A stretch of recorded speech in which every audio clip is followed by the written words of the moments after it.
So the 11 proven stress reducing activities. Here we go. I hope that this is full of hints, tips and ideas about how you can live a more peaceful, productive, successful, fulfilling life. So I'm going to be the first to admit that I'm too busy. However, what I'm going to suggest to you is that what happens is we get wound up in it, we buy into the activity, we actually feel important because of it. So what we've got to do is create interruptions to the schedule. So the best example I can think of is be like the smokers, they every hour or so, they just down tools, they walk themselves outside and they take a break. And I'd suggest it'd be a good idea to go with them. Don't stand near them because you get poisoned. But in actual fact, what happens is that if you leave the building and walk outside and take a deep breath, then what's going to happen is it's going to stop the tension from building up. And in fact, there's just massive amount of research out there that says that if you were to work 55 minutes out of every hour and use the other 5 to, go to the loo, grab a glass of water and take a deep breath, that you're much, much more effective, much more efficient in terms of getting your job done, those kind of things. So during that 5 minutes, get up, walk around, stretch, breathe, drink some water or some more water, whatever. Critically important that you get on with that. Another way to reduce stress is to eat more often. Now, this might sound like an invitation to gluttony and it might sound like the road to obesity, but the operative word there is small. And, any gym junkie will tell you 6 small meals a day is going to be much better for you. So, not only will you lose some of your excess kilos simply by cutting each meal in half and having it in 2 pieces spread apart a bit, but you'll also speed up your metabolism. That means you'll be forcing an interruption like we just talked about on the previous slide, because you should go outside to have that, or away from your desk at least. And what that does is it'll provide smoother production of insulin, which is a big deal in terms of weight gain, energy, all of that sort of stuff. There are some rules about this, so I will refer you to the picture in the top right hand corner, which I hope you've had a look at whilst we've been talking. So the rules boil down to this: you're not allowed to stay at your desk and keep eating. You've actually got to get up and walk around or leave the building or whatever. Whatever you do, don't skip meals, because it's bad for your body, bad for your insulin production, bad for your energy flow, bad for everything that you can name, and it's especially bad for weight loss.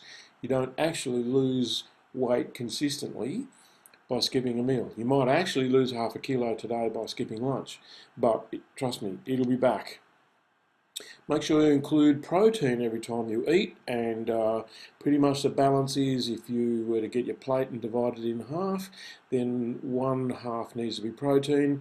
The other side, cut that in half again, so you have 2/4, and what you need there is carbs and generalised fuels. So make sure you've got plenty of that. Go and have a read of the book called Sweet Poison. Just forget the name of the author, but he's an Aussie guy, and you can download that from the iBooks, or you can buy it in the shops or whatever. And he says sugar is one of the biggest problems that we have in our culture, and I agree with him since I got off it. And probably the most important thing is to eat slowly. So the slower you eat, the better the chances are that the messages from your stomach to your brain, telling your brain that your stomach is full, will actually get there and will stop you from eating more food before you understand that you're full. So there's some guides, and there's plenty of other rules, and you could go and check them all out for yourself. But the big one is eat more small meals. Okay, next on our list is take a deep breath, and you would be stunned at the number of people who can get through a day without breathing properly. So once again, I'm going to refer you to the picture. If you look at that little kid, his rib cage is expanded right out because he's going to give it a big blow. What most of us do is sit at a desk all day and breathe off the top 10% of our lungs. And that means you've got pretty stale air sitting down there in the bulk part of your lungs, turn into all sorts of bad kind of stuff. So the thing to do there is to be aware that you can easily get into oxygen starvation. That's going to impact on your effectiveness. So find half a dozen times during the day when what you actually do is you suck in the biggest breath you can handle. Now this might actually be when you follow the smokers outside. Of course, don't breathe what they're puffing out. So suck in the biggest breath that you can handle, Hold it as long as possible and then let it out as slowly as you can and stand still while that's happening and express gratitude for everything that you can think of. You know, the fact that you're alive, the fact that there's plenty of air, there's plenty of water, there's actually no problems at the moment, most of them are made up, that you live in paradise. There's a million things that you can be grateful for, and what we've found is the more grateful you are, then the easier your life is. And of course, we've recently had the free meditation download off our website, so it should be easy for you to do a quick 10-minute meditation. So I'm going to suggest to you that if you had a listen to that meditation, then perhaps it would be good to do that 2 or 3 times during the day, because you know it's only 9 minutes and 50 seconds long. So what that means is just under 10 minutes, 3 times during the day. You haven't really racked up a lot of time, but it might be easier to do that than to do one single half-hour meditation. And that's the reason we produce that thing. So have a look at that, but have a look at using it more than once, and understand that the whole purpose of meditation is to refresh and to revitalise and to renew, and to create a big core of inner peacefulness which can't really be moved by the circumstances around you. So one of the ways of handling stress is to impact on the circumstances rather than let the circumstances impact on us. And lastly, I'll save the big purple ellipse there for the concept of practicing mindfulness for at least 3 of the activities that you do during the day. And what I mean by that is that if you've got to do the washing up, then you need to face the facts you've got to do the washing up anyway.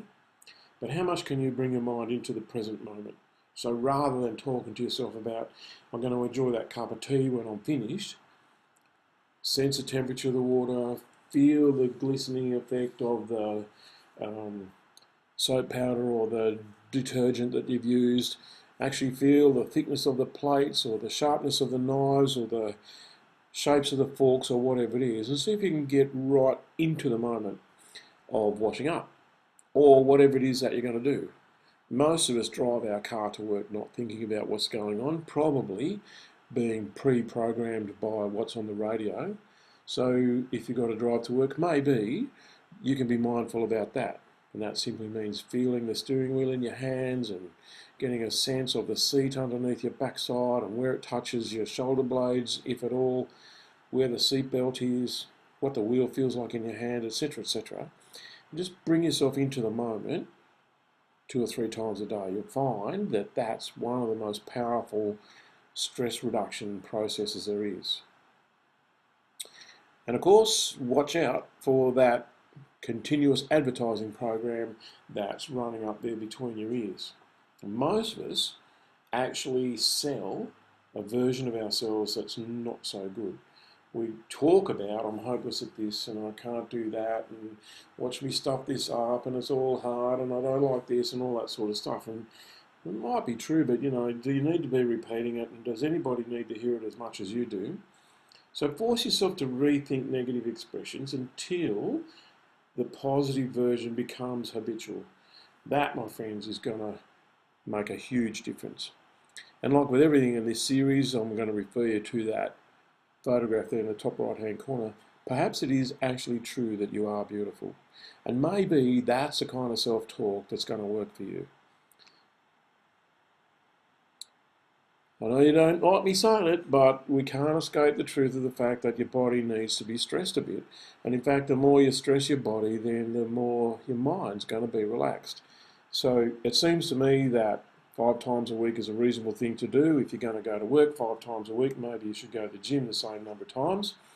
If you're starting, if this particular moment is a time in your life when you're going to start exercising, either for the first time or again, remember, most people injure themselves by going too hard too soon.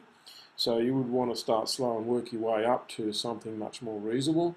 But understand that if you're exercising for an hour a day, that's round about 4% of the day, 5% of the day. So, you know, you're not really pushing things too much. So just have a look at it from that point of view. There are things that you can do aside from going to the gym or going for a walk or going for a swim or riding your bike or walking your dog or whatever. And those are things like taking the stairs instead of the elevator, or walking on the travelator, or walking beside the travelator in the airport, that kind of stuff. Find ways to get yourself exercise. And most importantly, stay away from people who are walking around with this infectious disease called, let's see if we can pass the stress on to you. So get out of contact with them as quickly as you can. And understand that all emotions, because they're really just energy, are actually contagious. So hanging around with stressed people, and the truth is mostly we're trying to help them, will suck you into the vortex. Hanging around with happy people will suck you into that vortex.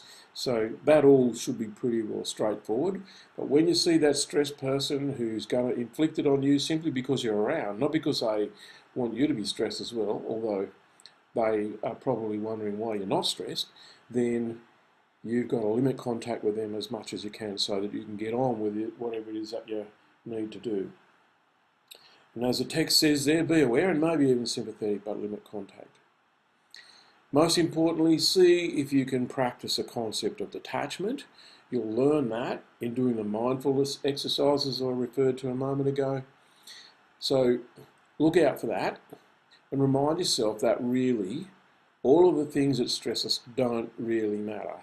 And what I mean by that is, a new car or not a new car doesn't really make that much difference in your life. And remind yourself that things are actually just things. And either you've got a lot of them or not many of them, and probably you've had times when you've had both, or you've been at both ends of the scale, and notice that happiness hasn't really changed. So the lack or abundance of things simply means there's more or there's less things, or as some people say, more things to clean. So more things to worry about, more things to protect.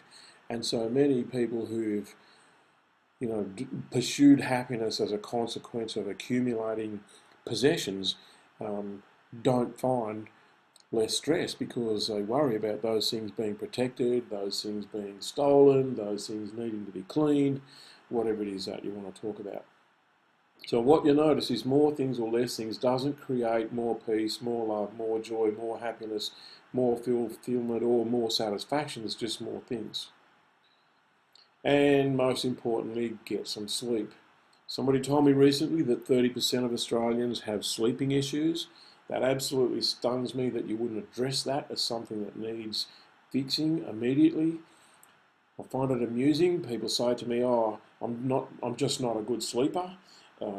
That may be the truth and it may be your experience, but it bothers me that you haven't addressed that and looked at how you would change that, because sleep, like anything else, is a habit that we learn.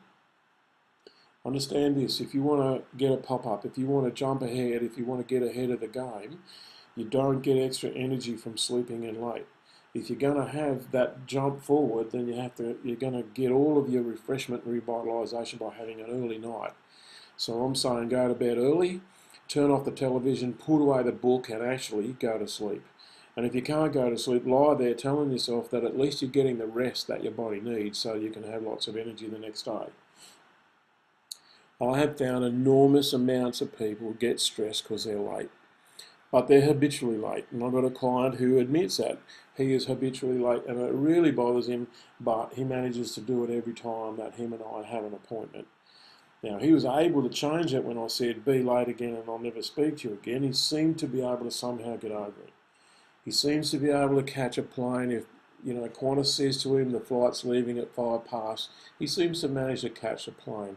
So he does know how to turn up on time, and if you know how to do that, then really you kind of got to look at what is the underlying driver for that, and it's usually some kind of unwillingness to get moving or procrastination about getting started or whatever. But understand this: the closer to the deadline you live, then the closer to dead you are as you live. That word deadline's got to tell you a lot, It starts with dead and it finishes with line, and it implies that when you're over the line, you're dead. So look out for that. So get into the habit of being early and take those moments when you're early to relax, to de-stress, to unwind, to maybe express gratitude, to suck in the deep breath we're talking about, to find someone you can pay a compliment to, or go to the loo, or drink some water, or eat an apple, or just plain have a brilliant idea that'll save you weeks and weeks and weeks, or make you heaps and heaps of money. So early works. And of course, if you look at the picture again, then many of us have got a problem with the fact that we don't have time to clean up after ourselves. And what I'm going to tell you is messy wardrobes are just fuzzy thinking manifesting physically around you. And so what it boils down to, the same thing is that messy cars, desks, kitchen tables and workshops are all the same thing. It's a cluttered mind manifesting physically around us. We've got to do something to change that. So it's important that you clean up your living space and watch your thinking clear up as you do it. Not just that, but you'll also notice that as you do it, there'll be a sigh of relief comes. And trust me, mate, if you are having a sigh of relief because you cleaned the office or whatever it is, that sigh of relief is telling you that you were previously carrying a load and that now the load's not there. So that's obviously a thing that's going to work powerfully for us.